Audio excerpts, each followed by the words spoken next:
আমাদের কাজ তো আসলে মানুষকে গান উপহার দেয়া, কিন্তু আমরা যখন ফেমাস হয়ে যাই, সেলিব্রিটি হয়ে যাই, আমাদের মধ্যে এক ধরনের উদাসীন কাজ করে, যে আমার মনে হয় যে অনেক হিট গান হয়ে গেছে, আর গান করতে হবে না।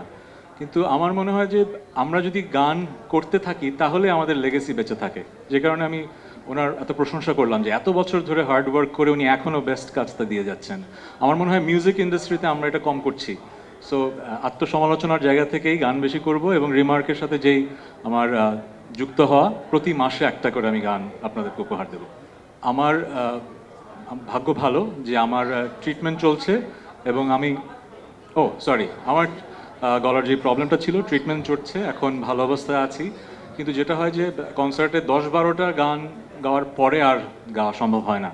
সো এখন পর্যন্ত ঠিক আছি। স্ট্রেস কম নিতে হয়, আগে যেরকম প্র্যাকটিস করতে পারতাম প্র্যাকটিস করতে পারি না, বাট গান আশা করছি পরিপূর্ণভাবে সুস্থ হয়ে যাব এবং ঠিকমতোই গান করতে পারবো। আমি আসলে শুরু থেকে গানের জগতের মানুষ, গানেই থেকেছি। মাঝখানে আপনাদের অনুরোধে হয়তো কিছুদিন অভিনয় করেছি, ভালো লেগেছে, মানুষের ভালোবাসা পেয়েছি, কিন্তু আসলে এখন যেই বয়স, বেছে বেছে আসলে শুধু গানটাই করতে চাই। বুঝতেই পারছেন, সাকিব ভাইয়ের আমন্ত্রণে যেহেতু রিমার্কের ফ্যামিলির মেম্বার হয়েছি, যদি সেরকম কোনো আমন্ত্রণ ওনার কাছ থেকে আসে, হ্যাঁ, করতেই পারি। না, সিনেমা নিয়ে পরিকল্পনা নেই। একটু আগে যেটা বললাম যে বয়স হয়ে যাওয়ার সাথে সাথে মানুষের মাঝে এক ধরনের উইজডম আসে। আমার মাঝে যেটা ধারণা, আমাকে এত বছর 25 বছর ধরে কাজ করছি, গানে মানুষ যে ভালোবাসাটা দিয়েছে সেটা আসলে দুষ্প্রাপ্য, আমি সেটাই ধরে রাখতে চাই। যেটা হয় কি, এক একটা কাজ এক একটা সময়কে ধরে রাখে। সো নীলপরি নীলাঞ্জনা, মনসুবা জাংশন, মনফুরিংয়ের গল্প, ওই সময়টা কিন্তু একটা সময় ছিল যখন বাংলাদেশের মানুষের মনে রোমান্টিক নাটকের ক্ষুধা ছিল।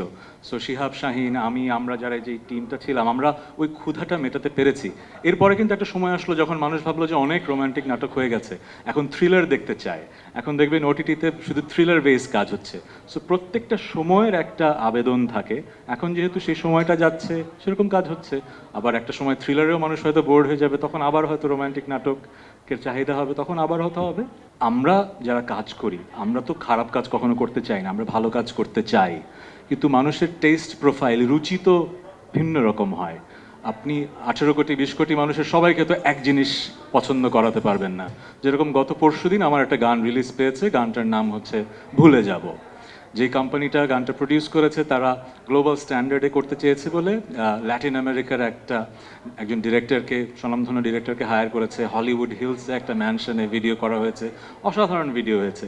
কিন্তু আমার যারা একদম রোমান্টিক স্যাড গান শুনে অভ্যস্ত, তারা বলছেন যে এই ধরনের গান আপনি কেন করলেন। কিন্তু আবার অনেক মানুষ বলছে যে ওয়াও, এরকম ওয়ার্ল্ড ক্লাস একটা গান এবং ভিডিও আপনি করলেন।